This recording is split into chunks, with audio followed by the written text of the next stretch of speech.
Fox News Alert, as critical hearings this week are happening in the murder of University of Iowa student Millie Tibbetts, and they have been suddenly canceled. Molly, excuse me. An Iowa judge was just set to decide whether to throw out the alleged confession of an illegal immigrant who's accused of killing Molly Tibbetts. Defense attorneys argued police did not properly read the suspect his Miranda rights. Matt Finn is live at the University of Iowa with more. Matt?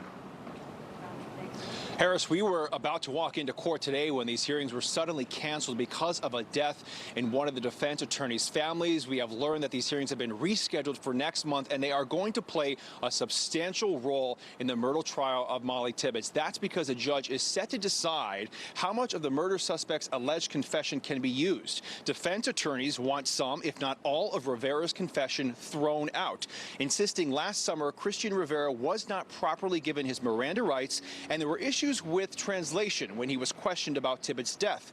Well, now state prosecutors here in Iowa are admitting that when Rivera was questioned, he was not properly given his Miranda rights the first time. The police officer mistakenly left out the part telling Rivera anything he confessed to could be used against him in court. But prosecutors say when Rivera finally led them to Molly Tibbetts' body, once detectives saw the gruesome discovery, Rivera was given his Miranda rights a second time correctly, and that anything he confessed to after that is admissible. Now, you recall Molly Tibbetts went missing last July. Police say Rivera admitted to following her on her daily jog. He says he blacked out, and Molly Tibbetts ended up in his trunk covered in blood. Police say Rivera later led them to Tibbetts' decomposing body hidden in a cornfield. Investigators say Tibbetts died from multiple sharp force injuries, and new court documents reveal some more disturbing details, including investigators talking about lacerations to her clothing. Ultimately, a judge here in Iowa will decide how much of the suspected killer's confession could be used in court. Harris. Matt Finn, thank you very much. I want to bring in criminal defense attorney Alex Little, who is a former prosecutor. Alex, good to see you today. Good afternoon. I'm wondering how much of a blow is this to the prosecution if, in fact, you can't use some of those statements in court? It makes the case much more difficult. It doesn't mean they can't make the case, and I think it's important to say a case like this is tragic. Anytime you have a murder case, particularly a murder case involving a young individual, it's a tragic case, and the prosecutors that work on it really devote all their time to it. But they're going to have a much more difficult time without those confessions if part of it is not allowed to be read into testimony. Could something like this mean that the suspected killer of Molly Tibbetts goes free? You know, it's hard to say. There is other evidence in this case. It's not just his confession. The place where the body was found, there was blood in his vehicle. So there are other pieces that good prosecutors can put together for a jury and make a circumstantial case that will lead to his conviction. But it's going to be more difficult to do so.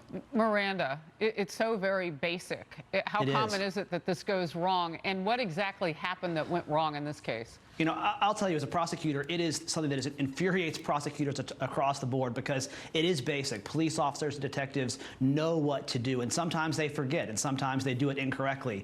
Do we know what the case was here? Yeah, here apparently they sort of, and I don't know if it was a translation issue or not, but they got through basically half the Miranda warnings and not really the kicker, which was this is going to be used against you. There's some suggestion from the defense that that was withheld because they try to suggest to the defendant that if he confessed, it was actually going to help him, and obviously that's not the case. Wouldn't they have to prove that, though? Yeah, and here I think there is a recording, there are statements, they're going to try to do that. But what's interesting so far is that the prosecutors have conceded that the defendant wasn't given the correct notices, and the first part of the confession at least is definitely not going to go to the jury. You know, as we go forward, part of the discussion, too, has been which statements will be admissible and which don't. What does that hinge on?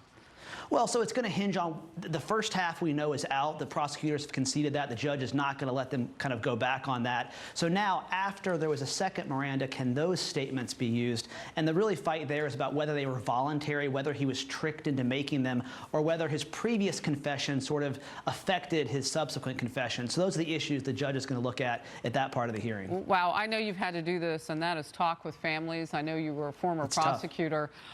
What do you say to Molly Tibbetts' family, University of Iowa student, who sounds like she went through hell at the end of her life?